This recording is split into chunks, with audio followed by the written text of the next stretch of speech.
ಸ್ವಾಮಿ ಕೊರಗಜ್ಜ. ಓಂ ನಮೋ ಭಗವತೆ ವಾಸುದೇವಾಯ. ಓಂ ಕಾಲಭೈರವಾಯ ನಮಃ.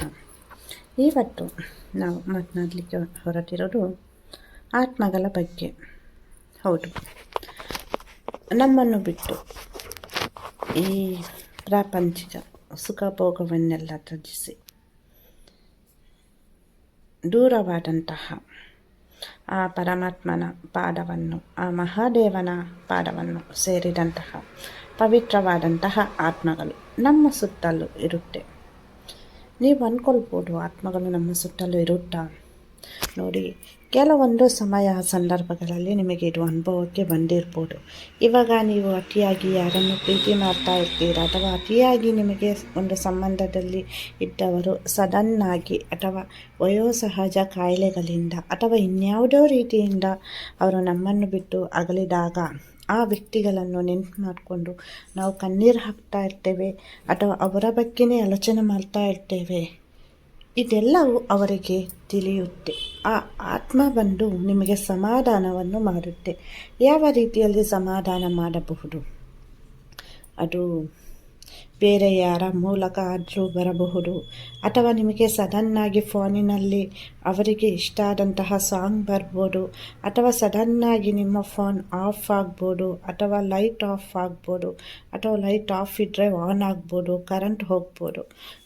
ಅಥವಾ ಯಾರಾದರೂ ನಿಮ್ಮ ಅಕ್ಕಪಕ್ಕ ಓಡಾಡಿದಂತಹ ಫೀಲ್ ಆಗ್ಬೋದು, ಅಥವಾ ತಂಗಾಲಿ ಬೀಸ್ಬೋದು. ಇಂಥ ಒಂದು ಫೀಲಿಂಗ್ ಆಗುತ್ತೆ ನೋಡಿ.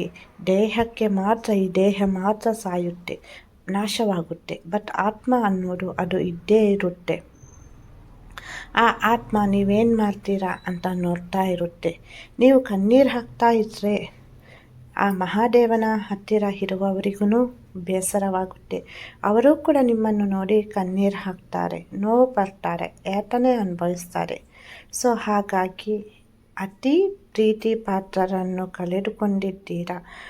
ಅದು ನಿಮಗೆ ಇನ್ನೂ ಕೂಡ ಸಹಿಸ್ಕೊಳ್ಳಿಕ್ಕೆ ಆಗ್ತಾ ಇಲ್ಲ. ಆ ನೋವಿನಿಂದ ಹೊರಬರೋದು ನೋಡಿ ತುಂಬ ಕಷ್ಟ, ತುಂಬ ಕಠಿಣ. ಅದು ಸಾಮಾನ್ಯವಾದಂತಹ ವಿಷಯವಲ್ಲ.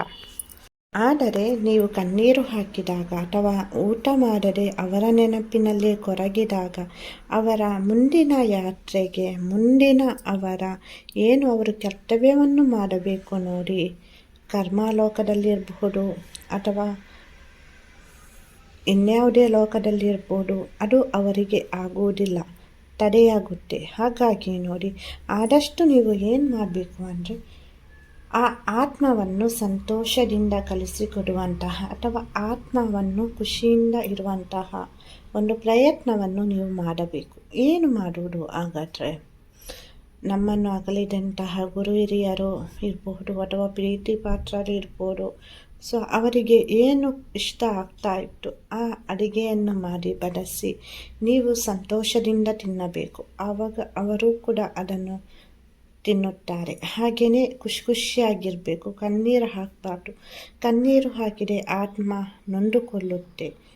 ಅದು ಅಲ್ಲಿ ಕೂಡ ಯಾತನೆಯನ್ನು ಅನುಭವಿಸುತ್ತೆ.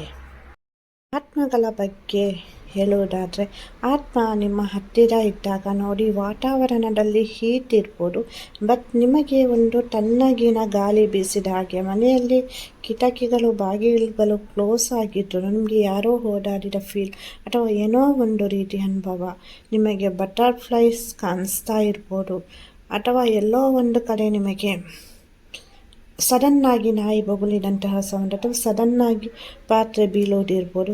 ಇದೆಲ್ಲವೂ ಒಂದು ಆತ್ಮ, ನಾನಿದ್ದೇನೆ, ನೀನು ಹೆದರಬೇಡ, ನೀನು ಕಣ್ಣೀರು ಹಾಕಬೇಡ, ನಾನಿದ್ದೇನೆ ನಿಮ್ಮ ಜೊತೆನೆ ಅಂತ ಹೇಳುವಂತಹ ಸೂಚನೆಗಳಿದೆಲ್ಲ.